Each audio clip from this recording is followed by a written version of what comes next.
కాంగ్రెస్ వచ్చే ఏడాది కాలంలో కాంగ్రెస్ పాలన అనేది ఎలా అనిపిస్తుంది? నాకైతే బాగా అనిపిస్తుంది కదా. అంటే ఎందుకట్లా? ఎందుకనంటే ఇచ్చిన హామీలు కరెక్ట్గా అమలు అవ్వట్లేదు.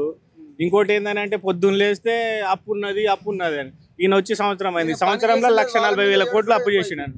రాత్రి న్యూస్ ఛానల్లో చూసిన నేను 1,40,000 అప్పు, 40,000 కోట్లు అంట. మళ్ళీ అది ఒక్క సంవత్సరానికి. ఆయన 10 సంవత్సరాలు చేస్తే 10 సంవత్సరాలు 3 లక్షలు 4 లక్షలు అప్పు చేసిన అన్నాడు. సంవత్సరానికి 40 లక్షలు ఆయనే చేసిండు. ఈయన ఒక్క సంవత్సరానికి 1,40,000 చేసిండు. ఇంకా 4 ఏళ్ళ వరకు ఎంత చేస్తాడు చెప్పండి. చెప్పింది చెయ్యాలి, చెప్పింది చేయలే. అంటే ఇప్పుడు 6 గ్యారెంటీలు అనేది అమలు చేస్తా అని కూడా అంటున్నారు. అమలు చేస్తా అని అమలుగాని హామీలు ఇచ్చి గెలిచిరన్న వాళ్ళు అది సీటు మీద రావడం కోసమే అది చెప్పారు కానీ చేయలేరు. 10 సంవత్సరాలు ఎన్నికకి పోయింది అంతే. అంటే దొంగ హామీలు అంటారు. దొంగ హామీలు. బస్సు ఎవరికి అమలన్నది ఆడోళ్ళు ఎక్కువ శాతం. మొత్తం ఇండియా మొత్తం కల్చర్లో, మనకున్న కల్చర్లో ఎక్కువ శాతం ఆడోళ్ళు ఇళ్ళలోనే ఉంటారు. ఎవరో డ్యూటీలు చేసేవారు, గరీబోళ్ళు వాళ్ళు ఇల్లు పోతుంటారు. 10 రూపాయలు ఛార్జ్ పెట్టుకుని పోలేరా? అది ఫ్రీ అని పెట్టిండు. నేను చేసినా అని అంటున్నారు. మిగతా ఏం చేసిండు? ఇప్పుడు అది రుణమాఫీ అన్నారు. రుణమాఫీ మొత్తం అయిందా? 80%, 70% అయిందని అంటున్నారు. మొత్తం కాలేదు అది కూడా. మళ్ళీ ఇంకోటి అది రైతు బంధు అన్నారు. 2 సార్లు ఎగ్గొట్టారు. ఇప్పుడు 3వసారికి ఇప్పుడు డెడ్ లైన్ పెట్టుకున్నారు వాళ్ళు. జనవరి 26 అని డెడ్ లైన్ పెట్టుకున్నారు. ఆ డెడ్ లైన్ వరకు అది చేస్తారా చేయరా అనేది కూడా కన్ఫామ్ లేదు. అది అట్లా 10 సంవత్సరాలు వెనక్కి పోయింది అంతే. అంటే సంక్రాంతి తర్వాత అన్ని అమలు చేస్తా అని ఫస్ట్ ఏమన్నారు? ఒకసారి మనం నువ్వైనా నేనైనా అనుకోవడానికి ఏముంది? ఒకసారి మాట ఇచ్చిండు, తప్పిండు లేబాయి, మళ్ళీసారికి ఇస్తున్నాడు అనుకోవచ్చు.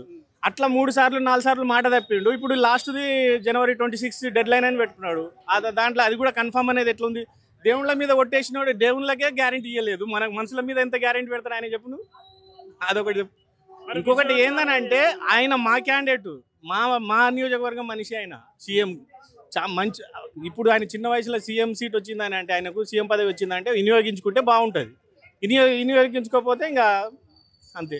కానీ మొత్తానికి ఇప్పుడు ఆయన కేసీఆర్ అప్పు చేసిండు అని అంటే కళ్ళ ముందు కనిపిస్తలేవన్నా ఏమేమి చేసిండు? రైతులకు రైతు బంధు చేసిండు.